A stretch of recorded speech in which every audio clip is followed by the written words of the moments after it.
What's going on, everyone? Welcome to the first video in cashing in on short-term rentals.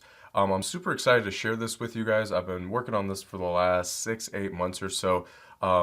This video series is brought to you by my company, which is the Build Don't Buy Short-Term Rental Masterclass, and then also the Strategic Advisory Board. So what the goal of this 12-part series is essentially to give you guys a launching pad to short-term rental development and short-term rental management. And that's what I mainly focus on.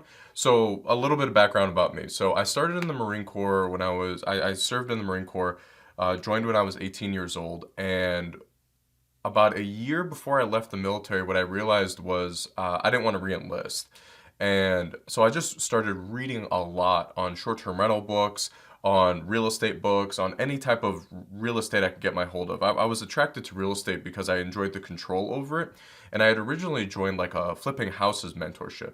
And I was on a group coaching call, and the gentleman that ran the mentor program, he had said that all of his long-term wealth was tied into short-term rentals. This was back in 2015 or 16. And so I got on a one-on-one coaching call with him, and I was like, I'm super interested. I'm interested in the flipping, but I'm more interested in the short-term rentals because I had done my research and I saw what type of money these properties were making, just crazy numbers. And he actually showed me some of his numbers as well. We got, all right, we can cut that. So he helped me actually choose a market. And he taught me different ways on how to choose a market. And we actually decided on the market that I currently live in now, which is Asheville, North Carolina. And so I moved here the day I got out of the military, got my real estate license, and I started looking for a property for myself. And what I realized really quickly was everything was either way out of my price range or it was in my price range, but there was nothing unique about it. It wouldn't have done well as a short-term rental. Maybe as a long-term rental if I would just put like a tenant in there for like 12 months at a time, but nothing unique about the properties I could afford at that time. So I did, after like 6 to 8 months of looking, my very first property, I decided to build, and my very first property was a short-term rental development. And that took about like eight to 10 months with furnishing to get this property out of the ground. But my goal with this one is in this video is to sort of share with you guys what's possible. Because right now we're developing over $10 million in real estate, and I personally own $15 million in specifically just in short-term rentals. That's the assets under management we have is 15 million, and it's all in short-term rentals. And I built that portfolio just in about like 5 or 6 years. But you can start off with like 1 or 2, 3 properties. And like I'm very confident from what I'm going to show you guys today that 3 properties can completely retire you, like give you the financial freedom to sort of do whatever you want. Because that's what the first 3 did for me. So what I'm going to do is I'm going to switch over. And this video is just going to be showing you guys just a case study in one of my very first properties. So this is the very first property we built, and I love using this one as an example. So this property, it has 235 reviews, and it rents for about anywhere between $230 to $400 a night. And I'm gonna break down all my numbers for you guys, but I just wanted to show you guys some photos of this property. So it's an A-frame in the mountains, in the woods. There's some drone footage. Beautiful, beautiful property. That's the inside. It's very small too. It's like an 800 square foot property.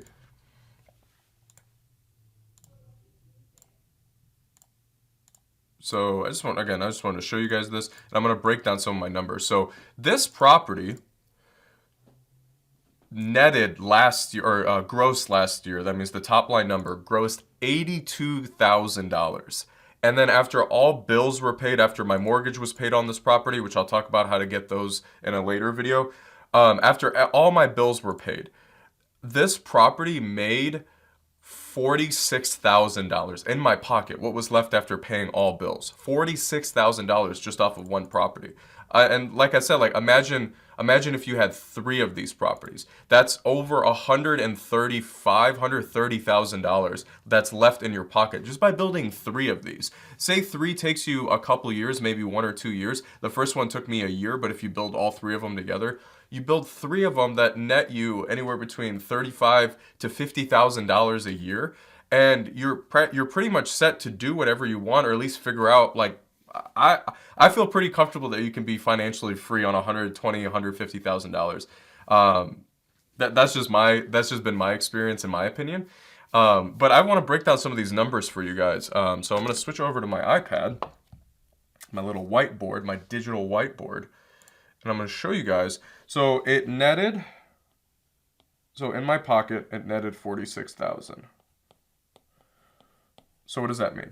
So it like what do the numbers look like? So it cost with purchasing the land, with furnishing, and with everything, it costs 250,000 with building, furnishing, and purchasing the land.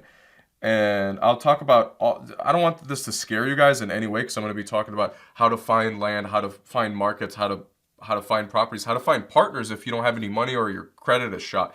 And here's the fun thing. I have, outside of this very first one, I've put none of my own money into my current deals that I'm doing. And again, we're developing $10 million worth of real estate that I have ownership in, and I have partners in the deals that put in all of the money, and I'll show you guys how to do that in later videos. But for now, this property costs $250,000 to build.